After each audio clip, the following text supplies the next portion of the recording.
In attempting to explain the crime drop in 1990s, we should not confuse correlation with causation.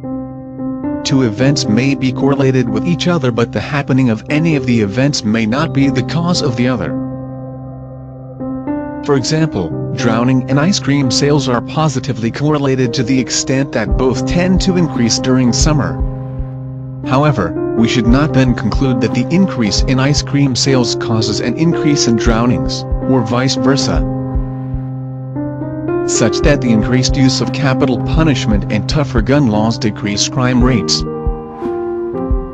However, through careful examination of the data, the fact that the two practices and crime rates may appear to be correlated did not provide evidence of causation.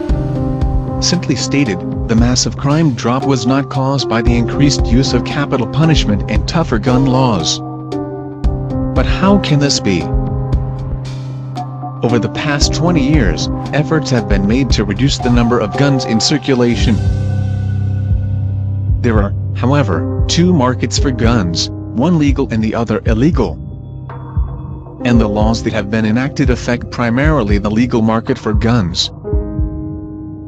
Considering first the legal market, laws that restrict the type of guns sold reduce the supply of guns, as shown by the shift of the supply curve from S1 to S2. In addition, laws that make it more difficult to purchase a gun cause demand to decrease, shown by the shift of the demand curve from D1 to D2. The result is a decrease in equilibrium quantity from Q1 to Q2 and an uncertain effect on equilibrium price. Why is this so? There are two possibilities.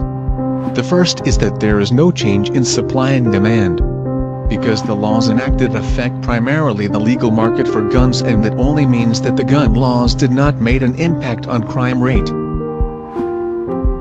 The second possibility is that both supply and demand increase, to S2 and D2. Supply might increase because certain sellers turn to selling guns in illegal markets in response to the restrictions imposed in legal markets.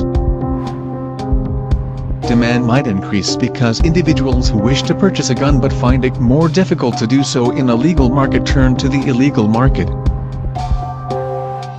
In this case also, we can probably conclude that the tougher gun laws did not decrease gun sales but increased it. And since guns are tools for crimes, it might have consequently caused an adverse increase in crime rate. Indeed, many people find the argument to be morally reprehensible. Nonetheless, the evidence is overwhelming in support of the argument that the legalized abortion was the real cause of the massive American crime drop in the 1990s. Created using Powtoon.